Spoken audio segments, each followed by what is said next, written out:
Welcome to They Don't Tell. What is it exactly that they don't tell? Well, we're going to talk about a topic that you don't hear very much about, and that's child sexual abuse. We're here to shed some light on an area that too often carries so much shame, silence, and secrecy. Have you ever heard that saying, what goes on in this house stays in this house? Well, we're not going to let that happen. What we say is hold your head up high. You have nothing to be ashamed of. So come on and join in the conversation with us right here on Worship Radio Detroit. Well, hello and welcome once again to They Don't Tell. So glad to be back with you today. And we're here in the States and we're celebrating our, what is this called? Actually, it's the day before. We're having our Independence Day, so we're celebrating the day early. And a lot of people aren't working today, and some people are. So whatever it is that you're doing today, just glad to have you. We're here today, and it's our Independence Day, so we're celebrating the beginning of our country. And we're here today. My name's Lisa R. Gray, and I'm a licensed, well, I do a lot of stuff, actually. I'm a counselor. I'm also a minister. I'm a chaplain. We're here today just to talk about some topics that you don't hear a lot about, but we really want to kind of delve into some things that happen a lot with families, some things that we don't talk about a lot, and that's molestation. We deal with sex trafficking, and really we just kind of deal with trauma and the fact that these things are happening in our homes, it's happening in our churches, it happens in our schools, it happens in our boys and girls clubs, those places that we are. And unfortunately, our children are left devastated so many times, and they really don't know what's taking place, and they don't know how to process it. And what we're seeing are lives that have been destroyed. And because it happened in our own family, we really want to discuss it. We want to talk about it. We really want to bring help and healing and hope to so many people. As we wrote a book about it from a mother's perspective. It was called They Don't Tell, Child Abuse from a Mother's Perspective. And that's available on Amazon. It's available at our website, lisargray.com. It's also available if you're in the Detroit area. You can get it at Baker's Bookstore. You can get it on DeQuinder and Warren. In the Port Huron area, you can get it at Restoration Christian Community Church. They have a bookstore as well. However you decide, we just want to let people know that there is so much more. You don't have to be silent. What happens so often, we find that people are carrying around shame that's not theirs. You don't have a reason to be ashamed. We say no more shame, no more secrecy, and no more silence. It was so amazing that when we started talking publicly about this topic, most of the time you would hear a holy hush. There was just a hush that would fall in the room because people were like, is she really talking about this out in the open? Is she talking about this amongst mixed company? Is she really talking about this? Because this is not something that you hear talked about out in the open, but we have to. We really do have to. I say to you, talk freely about what's happened to you and let people know. That's the reason for this program. They Don't Tell is because that's what happened to me. I did not know that my daughter was being molested by her. In my case, it was her stepfather. Since we've written this book, it's been so many different people. CNN was telling us about the Pope's third man. If you're talking about what's going on in Australia right now, it was just ridiculous how it's been going on generation after generation after generation. And I saw a little bit on that. Even here in Michigan, how many of you have heard about the doctor? It was what was he? He was the doctor for the Olympics doctor that has been molesting children for generations. We're talking about people who are adults now that are talking about how they were molested on a regular basis.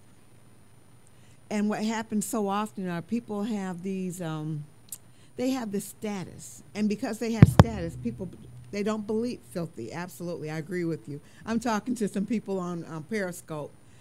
Again, we're on more than one format. So we're on Facebook, we're on Periscope, we're on the internet radio format as well, and we're in quite a few countries that we're talking to, 60 countries right now.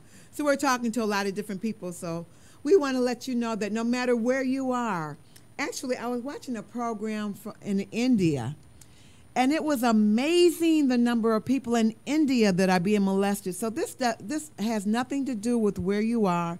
It has nothing to do with what your race is. It has nothing to do with what your socioeconomic status is.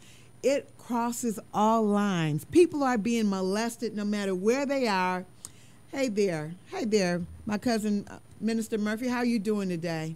I'm saying to you, whether you're black, whether you're white, whether you're rich, whether you're poor, whether you're in the church, out of the church, this is happening everywhere. No matter what country you're in, I was watching where there were some young men that were talking about being molested their entire lives. Doesn't matter whether you're a girl or whether you're a boy. Everyone has a story to tell, or if it was not you, if that's not your story, you probably know someone. And I'm not even saying that they've told you, because many times people don't tell. And that's where that book topic came from. That's why the name of our program is They Don't Tell. We want you to know that you have nothing to be ashamed of, and there's nothing that you did. Right here in the States, many people are having get-togethers with their family. But I'm saying to you that not everybody's excited about getting together with their family members. Not everybody wants to get together with Uncle Joe. Not everybody wants to be hugged by Aunt Sally. Not everybody wants to be in the same room with some of their family members. Why? Because it was those same family members that have taken advantage of them. You know, we as parents, and I'm saying we because I was a mother and did not realize that my husband had been molesting my daughter since she was in the 3rd grade. So what we're talking about really has nothing to do with someone who, well, obviously they were perverted. Okay, we obviously there's some perversion there, and when we say perversion, we're talking about someone being twisted. We're talking about someone who has let the devil come in and just take over. And is pornography a part of that for some people? Yes. We've legalized pornography in the United States. We've decided that it's okay. Pornography is available no matter where you go, what you do. And we've said that it's okay for you to sit in your own private area or not. And you can do whatever you want to do. And we know that children are being used and they're being abused in so many heinous ways. And we've said that it's okay. Well, I'm here to tell you that it's not. I'm here to say, hi, Jake. I'm here to say to you that it's not okay. And you know what? We're going to have to change our minds. We're going to have to change our hearts. And we're going to have to say that it's not okay. You know, we're going to have to ask the Lord to come back and to change. We're going to have to be repentant and make a decision that everything is not okay. That just because you're old enough and just because you're grown and just because you can do it does not make it okay. What's happening now is our conscience is being seared. Now you hear over and over again, don't judge me, don't judge me, don't judge me. What do you mean don't judge you? There's some things that the Lord has laid out a foundation, and we're straying as a people. We're straying from solid foundation, and we decided that just because everybody's doing it, it makes it okay. Not only have we decided that it's okay, we now decided to change the law. But you know what? We can change the law of the land, and truly we have. We can change the law of the land, but does that change what God has instituted and created? We cannot. We can't. We're going to have to make the decision that everything that looks okay and everything that feels okay is not okay. It's not all right. We have some hurting people, and you know what? Hurting people, that saying is true. Hurting people do hurt other people. And what's happening now is that it becomes generation after generation after generation. The molestation stories, I'm just talking about molestation now. We can take that to anywhere.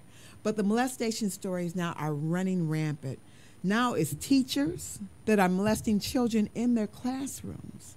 Now it's ministers that are molesting children in their churches. They're molesting children in the rectories. They're taking children into the camps, in the day camps, in the summer camps, and they're molesting their children.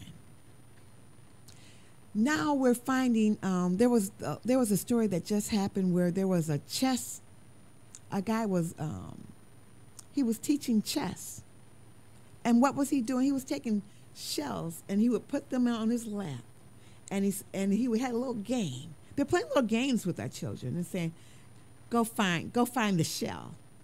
Guess where the shell was? Where the child had to go find it. It was inside of his pants. So the child had to touch his penis.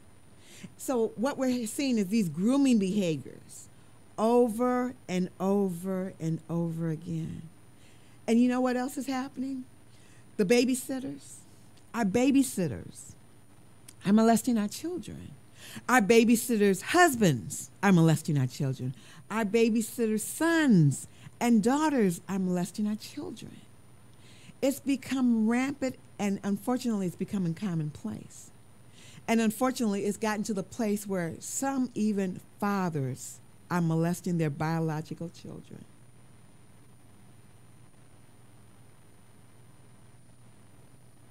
Who's going to speak up for the children? Who's saying that this is okay? I have to tell you that even as I went around with my book and I talked to people, and the majority of the time, and I'm saying the majority of the time, children don't tell, but there are times when children have told. And it was even more devastating for a child to tell someone, and most often the times they told, it was the mother that they would tell. And when they told their mother and nothing was done, where nothing changed, and they told their mother, that was even more devastating for them. Because that's exactly right, Bridget. They weren't believed. I'm saying to you that if your child, and more often than not, if your teenager tells you that they're being touched, our first response has to be to believe them. But if that's your story, and you weren't believed, or you didn't believe your child, because oftentimes that happens. The mother doesn't believe. The number of people that came to me and they were like, "Oh, you believed your daughter?" Yes, I believed my daughter. So many people came to me, they're like, "Well, most mothers don't believe." I never not believed my daughter. I knew immediately she was telling the truth. But I'm saying to you, if you were a mother that did not believe your child, it's never too late to go back and say, you know what? I was in a bad place. I should have believed you. It's okay as a parent to go back and apologize to your child.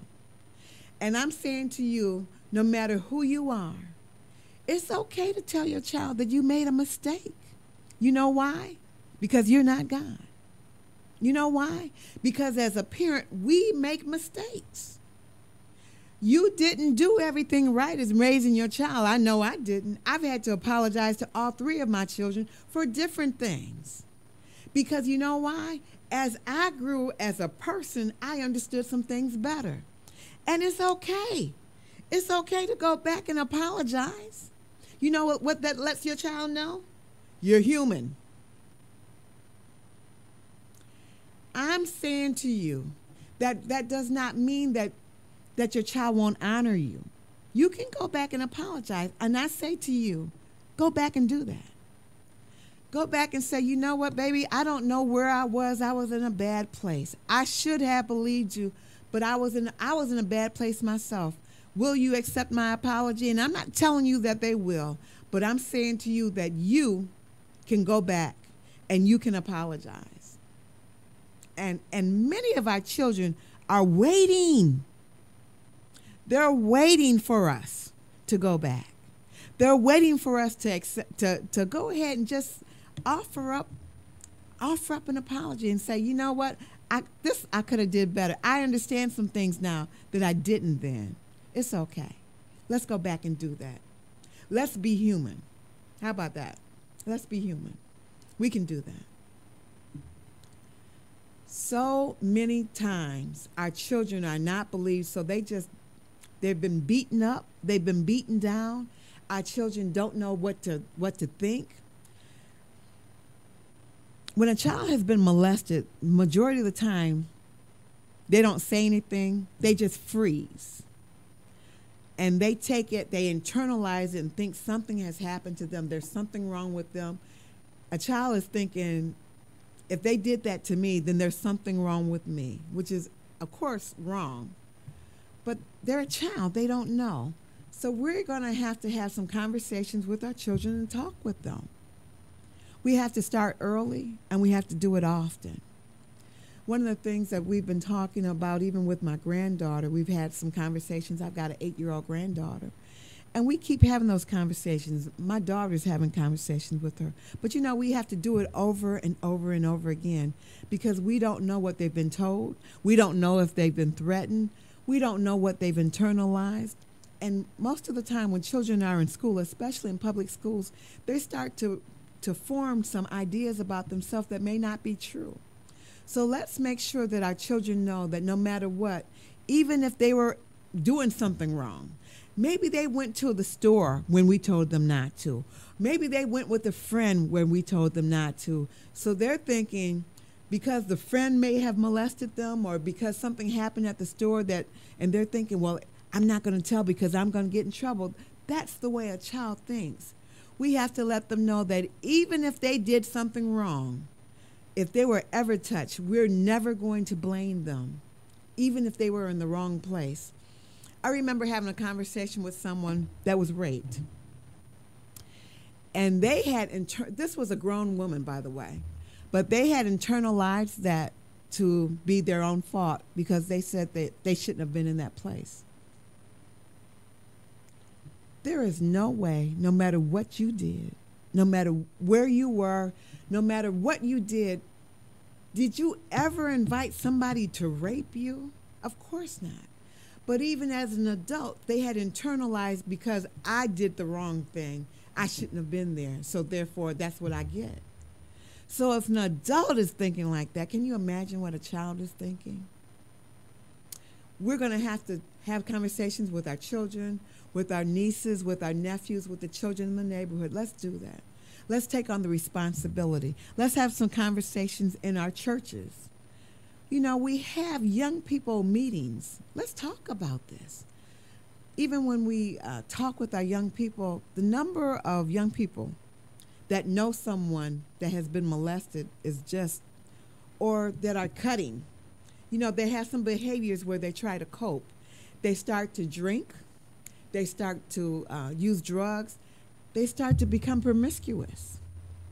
One of the things that happens over and over again with children, especially that have been molested, I'm finding that molestation is a gateway to so much else. You know how they say that marijuana is a gateway to other drugs? Molestation is a gateway to so many other behaviors. Molestation is a gateway to being re-victimized. I'm finding that molestation is a gateway to so many other dysfunctions, to alcohol, to drugs, to cutting behaviors, to depression. Do you know how many people are on drugs, and I'm talking about legal drugs now, prescription drugs, where they've been molested and they've never figured out how to deal with that? They never went through the process of feeling the pain, of dealing with it. It was so hush-hush. The number of people that have secrets, the number of men deal with it differently. They become angry. They become violent. They have ulcers. How many men have ulcers because they were molested? I've committed to talking about this wherever I go, whatever I do. Sometimes I'm on customer service calls, those 800 numbers. And I find myself talking to the people about what I do, about the books that I've written, about the nonprofit that we do. And the number of men that open up to me about being molested is just phenomenal. There's a number of men that I've talked to that will tell me, because Of course, they don't know me, and they feel free. They're anonymous. We're just on an 800 number call. And they tell me how they've been molested, how an uncle was touching them, or they were forced to touch an uncle. This is a problem that we really have not even began to uncover. I was listening to a minister the other day, Matthew Stevenson, and I was so excited, so glad to hear him talk about his molestation. I think he said he was 5 the first time he was molested, and 7 the second time he was molested. When someone has been molested, do you know that it's almost like they have a mark on them to be re-victimized over and over and over again? Again, the silence is deafening. We don't know how to deal with it. We don't know how to talk about it. We don't know how to help the people. We find people start to pull their hair out. They have all these type of behaviors. They have physical behaviors. Their stomach starts to hurt.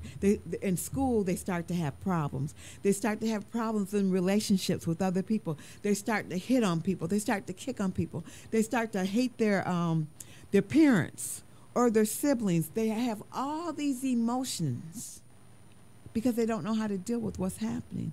And we as parents, as just adults in their arena, we have to learn how to deal with it as well. And then we have to learn how to stop it. One of the things that we're going to have to do is learn how to stop trauma. Trauma,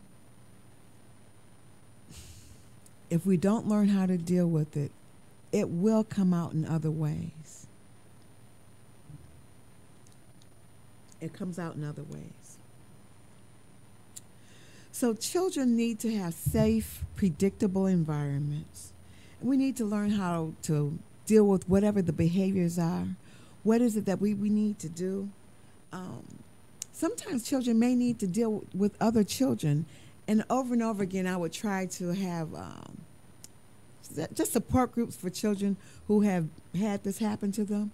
But over and over again, it was stopped because nobody wanted to talk about it. Everybody wanted to be in their own silo because there was so much shame. So the mothers didn't want to be with anybody else because nobody else wanted to know. The children didn't want to be anyone else because they were afraid. The fathers didn't want to talk about it. So everybody became in their own silo, and they were dealing with it the best way they could.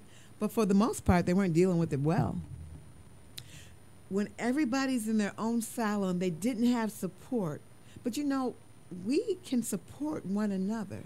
And that's what this program is here for, is to support one another. We can support each other. And there's always more help when you're supporting one another, when you know that you're not alone and it's not just you. Especially teenagers. Teenagers need to know that they are not alone. The number here is 313-216-0674. I'm saying to you that we can do it better together than alone. I'm saying to you that you don't have to go around with any shame. You don't have to go around with secrecy. You don't have to go around with silence. I'm saying to you that some of the programs that we have coming up are about family dysfunction, because in some families, in a lot of families, we have dysfunction. And we've learned to live with the dysfunction, and the dysfunction goes on generation after generation. We've got some people who are coming on that are going to share their stories with you of what happened after their molestation. Some people took some deep spirals, and yet and still there was hope for them. We've got some trauma counselors coming on that are going to share their stories with you. And I'm saying to you, if you're in a position now where you can talk about it, then feel free to get in contact with us.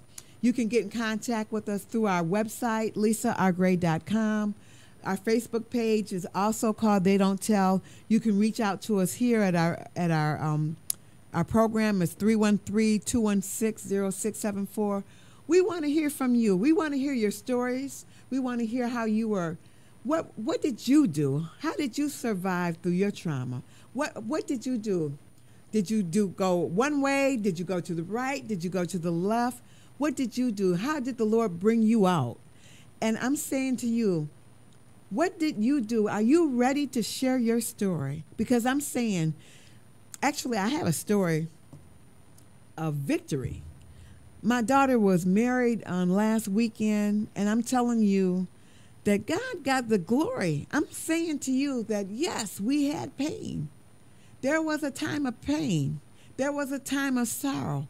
But you know what? When we put our trust in the Lord, he brought us through. And I'm telling you, there's tremendous victory on the other end. And I'm not saying a little bit. I'm saying that God triumphed mightily. Not a little bit, but there was mighty victory on the other end. I'm saying to you that when you put your trust in the Lord Savior, Jesus Christ, when you decide that you're going to cast your care on him, when you decide that, Lord, I'm not going to look to the left, I'm not going to look to the right, but I'm looking straight ahead to you, that I don't care what man says, I don't care what enemy says, I don't care what yes, he did try to bombard us, but we weren't looking to the left. We weren't looking to the right. Who could care less what people had to say? No man could hold her destiny. No man was holding my daughter's destiny. Nobody but the Lord and Savior Jesus Christ could hold her destiny. So we could care less what man had to say. We didn't care about what any man had to say. We didn't care about the distractors. We didn't care what obstacle was put in our way. We were looking forward. And I say to you, look forward. Go straight ahead. Put your trust in the Lord. Keep your knees bent.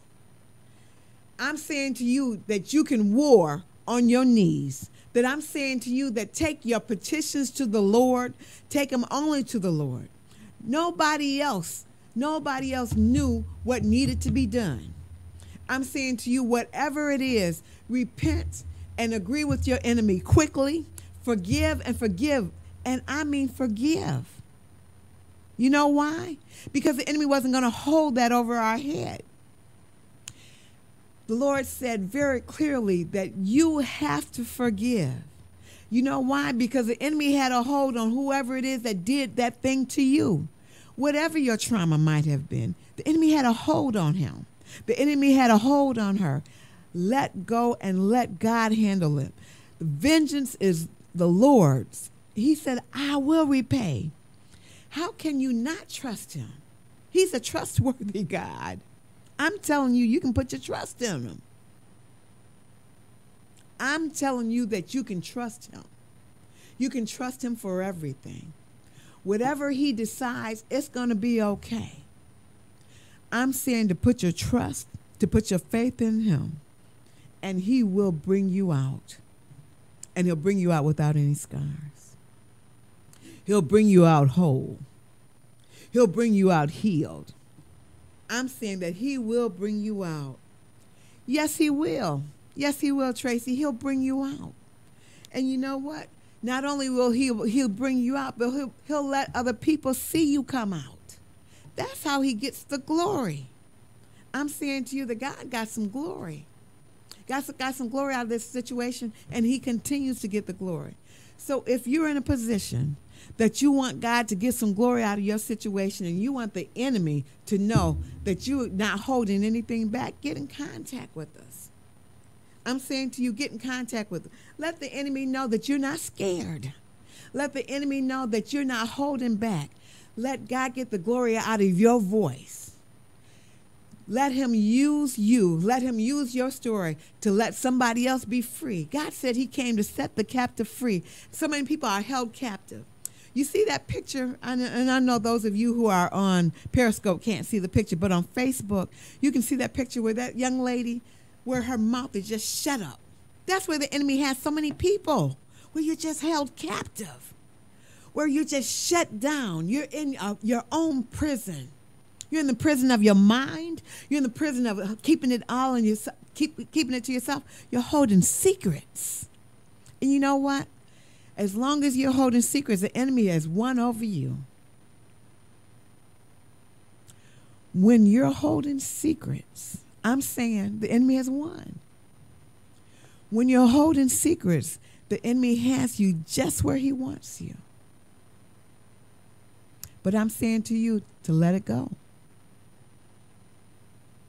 No more secrets. See, there's no shame. There's no shame in what someone did to you.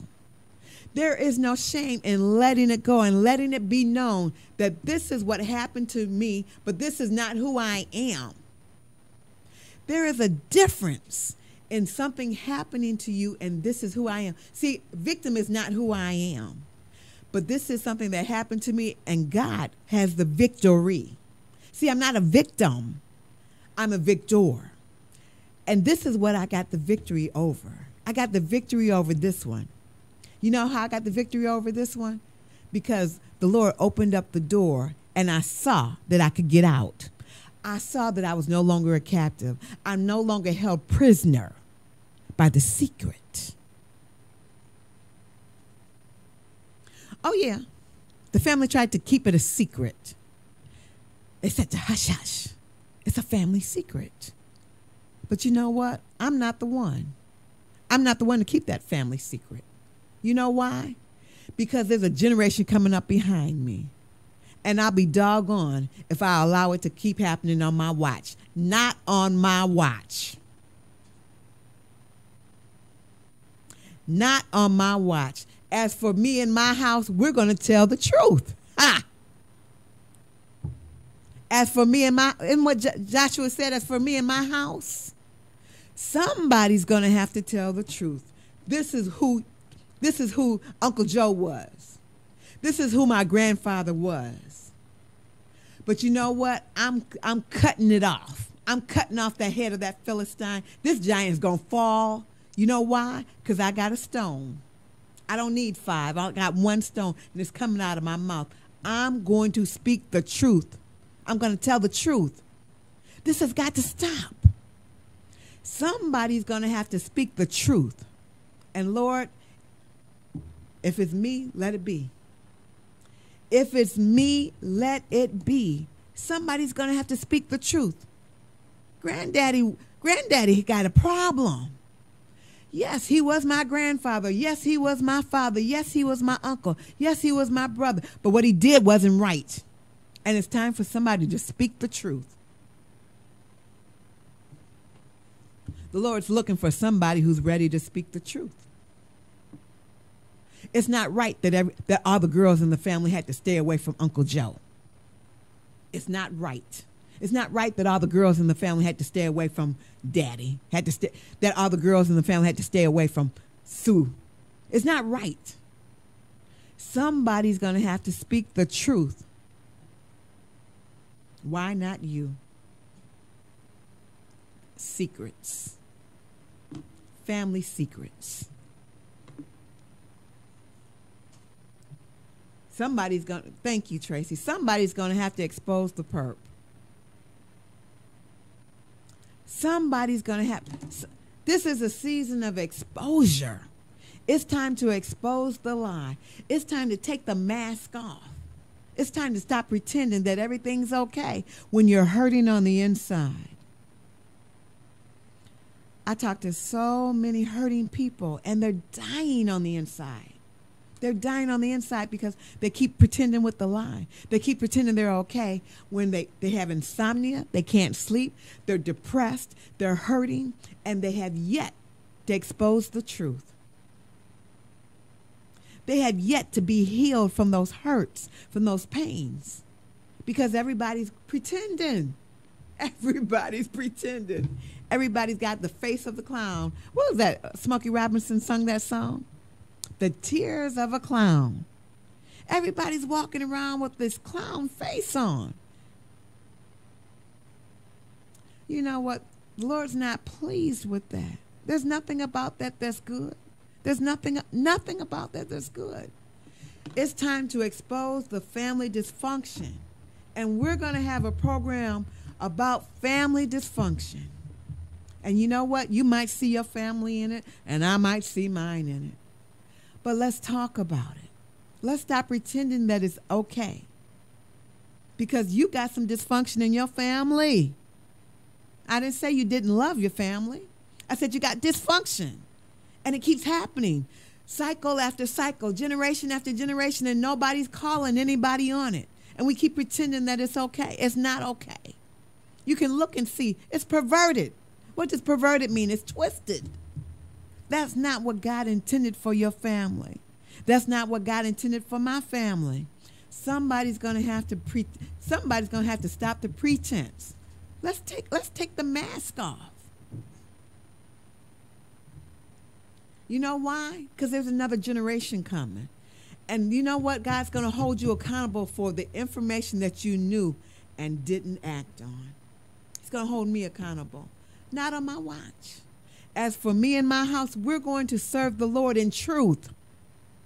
We're going to serve the Lord in truth. Let's go ahead and expose the lie. No more shame. No more secrecy. No more silence. No more pretending. There is hope. There's healing. God said he came to set the captive free. You know what? You're captive in your own family. You're pretending. You're pretending that everything's okay.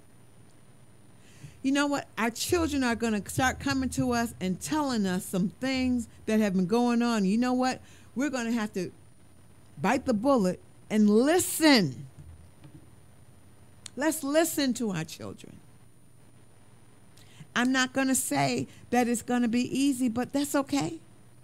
God gave us 2 ears. Let's listen to our children. It's time. It's time to stop the pretense. It's time to do the hard work.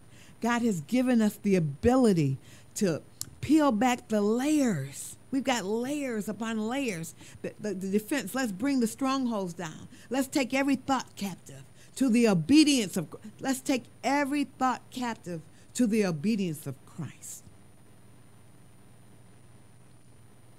We've been pretending for so long until that's all we know. But you know what? It's time to grow up. It's time to grow up in our families. It's time to grow up in ourselves. It's time to stop pretending. And it's time to expose the truth. Our children are depending on it.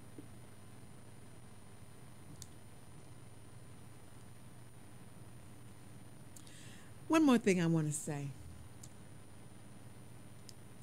One of the things that we keep finding over and over again is you have the expectation, I had the expectation, that if somebody was molested, that they're going to come to you shaken and they're going to be just devastated. That's a lie. Let's expose this lie. When somebody has been raped by a stranger, that may happen. But when they're raped by a family member, that's not the same reaction that they're going to have. When somebody has been raped or molested by a family member, they're not going to react the same way that you see on TV, okay? It's not going to be the same way that you see on TV. So when people say, well, they didn't do this and they weren't crying and they weren't, it's all a lie.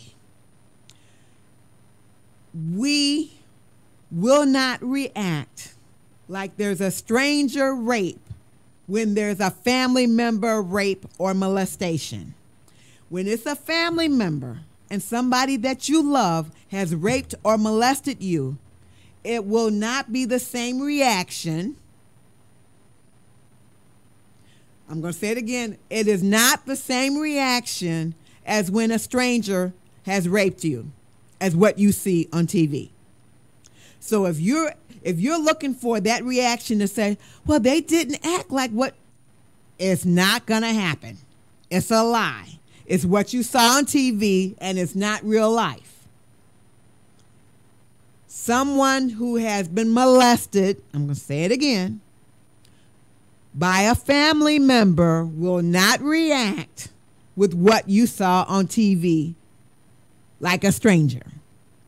The majority of the time, they will keep going on with their life as if nothing ever happened. They'll continue to go to school. They'll continue to go to work. They may have even been in the next room and never said anything.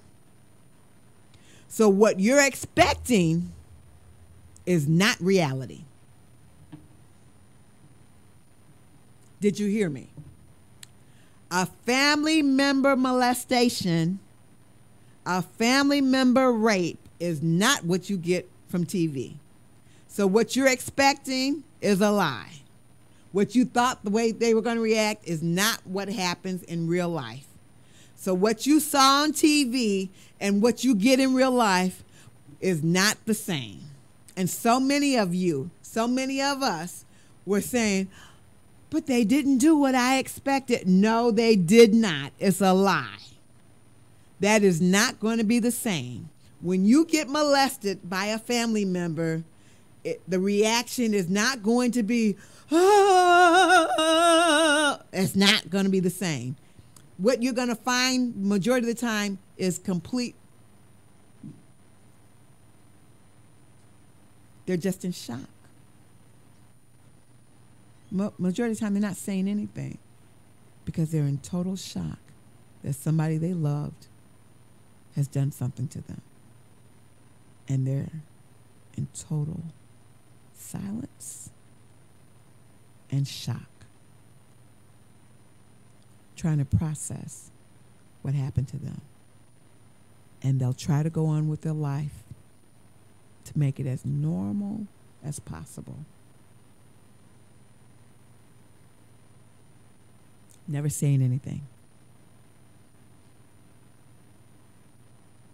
So when people say, well, they didn't say anything to me. No, they did not.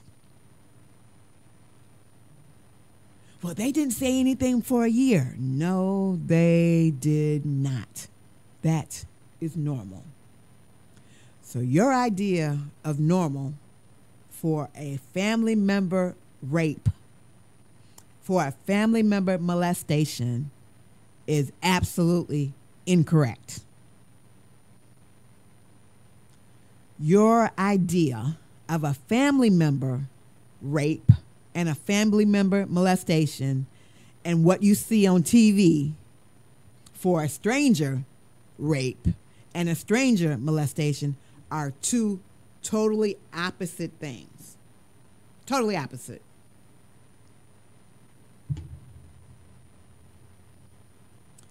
We need to get that right. We need to understand that. And you need to let people know it is not the same. When a family member has molested you, when a family member has raped you, the majority of the time you go into total shock and say nothing. You continue on as if nothing ever happened because you're in shock. How many of you understand that? If you understand that, put a 1 up in the box. I'm talking to Periscope now. If you understand that it's just shock. It's not what you see on television. We're walking around here with this wrong, absolutely wrong. It's wrong. People don't understand that. Let's get educated on this. Stranger danger rape is not the same as family member rape. It's not the same. We got to talk about it. You know why? I was listening to what happened with Bill Cosby and when he was on trial. And his trial ended up in a mistrial. And one of the jurors said, well, why did it take her so long? Why did it take her so long to tell? There are people in this world that have been molested that have yet to tell. It's been years. It's been decades. Some people go to their death and they have never told. Why? Because of you. Because you talk about people. Because it's such a taboo topic. Because you don't believe people. Because you put them on trial. That's why people don't tell. Because of you. Because of your judgment. Because you make a decision on whether or not, or why didn't they tell? Well, why did they act this way? Well, why didn't they do this? Well, why didn't they do? Well, that's why people don't tell. Because of your judgment. That's why. So we're going to have to educate you. And that's okay. That's what I'm here for. We're here to get an education. And that's what this program is for. They Don't Tell is here to educate you, and I don't mind doing it. Let's get some education on this topic. Let's talk about it. No more shame, no more secrecy, and no more silence. What's the best way to come at this situation? It depends on what you're dealing with personally and how to go about it. It's going to be different for everybody. Some people want to begin. I'm going to suggest for some people to begin by telling people who are in your circle. It depends on what's going to work best for you. As a counselor, I'm going to tell some people some things. As a minister, I'm going to tell some people other things. As a mother. So it depends on which way you're talking about, what's going to be best for you, because that's got to be the first. What's going to be best for you? So as a chaplain, I might come at it a different way.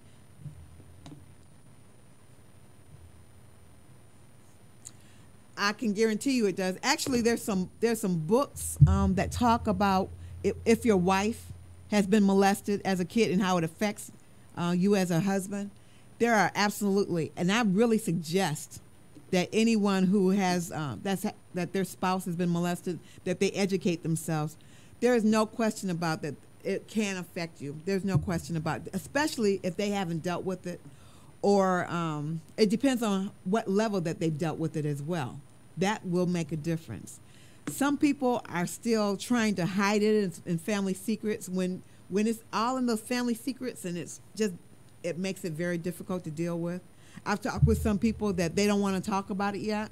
And everybody is different. Everybody's in a different place. This format is for those who are ready to talk about it. You can also reach me at kidsdon'ttell@gmail.com, and we can talk about it further. This format, especially this open format, is for those who are ready to talk. People contact me on a regular basis about different things. So it just depends on where you are, where your wife is. Can it affect a marriage? Absolutely. It can affect intimacy. You know, intimacy is different for different people. Sometimes some people just don't even want to be touched. Triggers. So many people have triggers. It might be something that's said. For some people, it was a minister. It might be a scripture that they use that becomes a trigger. It might be a song. It might be a smell. Different people have different triggers that will take them back to that place. I advise people to find a support group for where they are, because this is the thing. This is the thing. Some people have never dealt with it. And when you've never dealt with something, then it becomes a very touchy issue for you. And I'm saying, this is what I say. Oh, yeah. Please get in contact with me. I'm saying that it is better to go ahead and deal with the pain, even when you have like a splinter. You know how it just, every time you touch it, it hurts. But if you go ahead and deal with the pain of getting it out, it's going to be painful, but it's going to be painful for a point, and then it's no longer painful. When you have unprocessed pain, and this is what the Lord showed me, when you have unprocessed pain, it continues to define your life. And this is not supposed to define your life, and it's done that for so many people. That's why we're talking about it. This should not, molestation should never define your life. It should be something that happened to you, just like something that happened to you in 3rd grade. It should never define your life.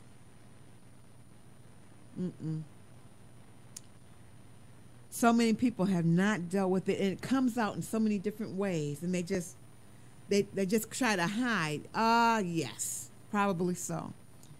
And a lot of times when you talk to somebody about it, it does help. It does help.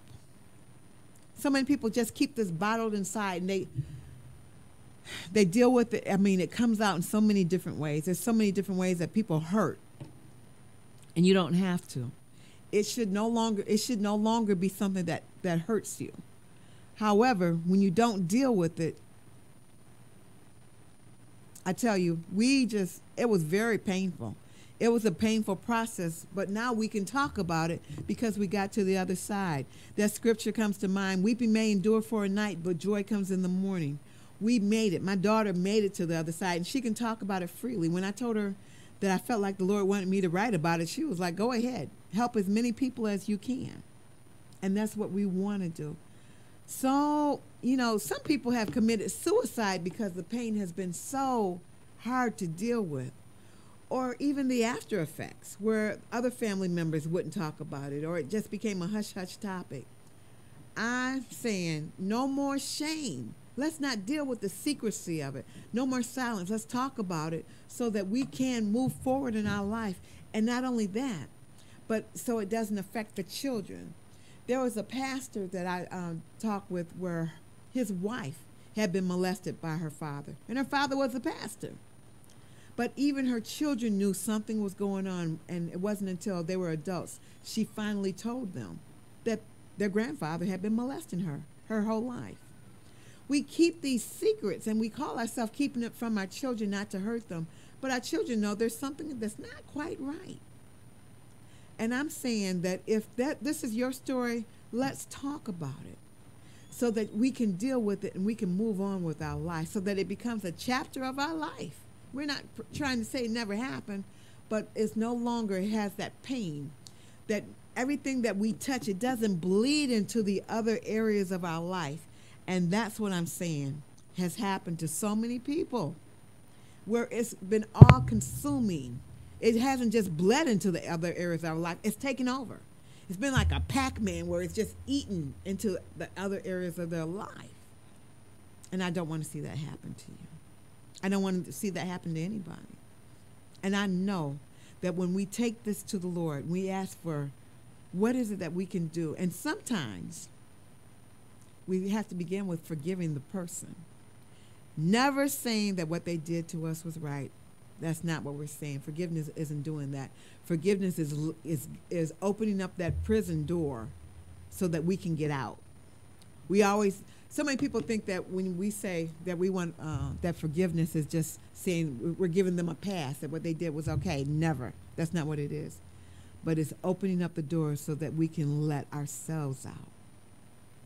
So many times you build up walls and we're saying, we're not going to let anybody in. We're not going to let anybody hurt us anymore. No more hurt, no more hurt. And when you build up a wall that you can't get out, when you say, Lord, I'm just simply going to forgive them so that I can move on with my life, I'm going to let this go, that's when you open up. That's when you no longer have a heart of stone. There was a chapter I wrote in the book about having a heart of flesh. I simply refused to have a heart of stone. I still wanted to feel. I still wanted to be a regular person. I still wanted to love and I love to laugh. If I walked around with hurt in my heart, I couldn't be the person I am today. And I'm saying to you, whatever your hurt is, this may not be your story. Molestation may not be your story. You may have had a different type of trauma. Whatever it is, I'm saying, let it go. Trust God. Trust the forgiveness process. And when you do that, when you decide that you're going to let it go and you're going to trust God, that's when the prison door is open for you. That's when you get out. That's when you can live again. That's when the depression is let up. That's when the insomnia is let up.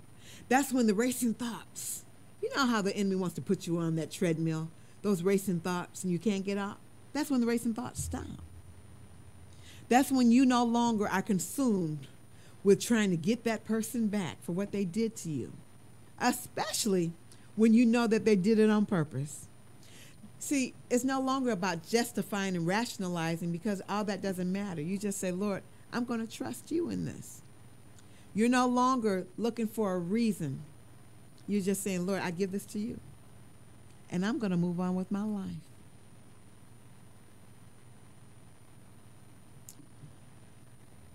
This has been, my name again is Lisa R. Gray, minister. I'm a professional counselor, chaplain. We mentor. We try to do some things just to help other people move on with their lives. And, you know, we've had some hits in our life. This is one of our hits. But you know what? We gave this to the Lord. And we said, Lord, if you can do anything with this, if you can get some glory out of our life, get some glory. And that's what he did. He had us write this book. This book is called They Don't Tell, Child Abuse from a Mother's Perspective. There's a picture of our daughter on the other side of it. And because we just had to show our faces, because there's no more shame, no more secrecy, and no more silence. We talk about it every opportunity we get. We go around and we share our story, and we say to you, there is help for you. There is healing and there is wholeness. Until next week we're going to have a young lady on our program that's going to share her story of molestation, her story of spiraling down, and then her story of healing. So we invite you back. Come and share this journey with us. We're going to also have a story about dysfunction. So come with us for the next couple of weeks. I'm sure that you can get something out of it. Until then, Lisa R. Gray, thank you so much for being with us today. Bye-bye. Thank you so much for listening. I hope the information that we shared today was helpful and informative. And if you'd like to know more information about the topic of child sexual abuse, please join us at our website, lisargray.com. And also, if you are interested in sowing into the ministry, you can do so at that same website. You can contact us on our Facebook page, They Don't Tell. Thank you.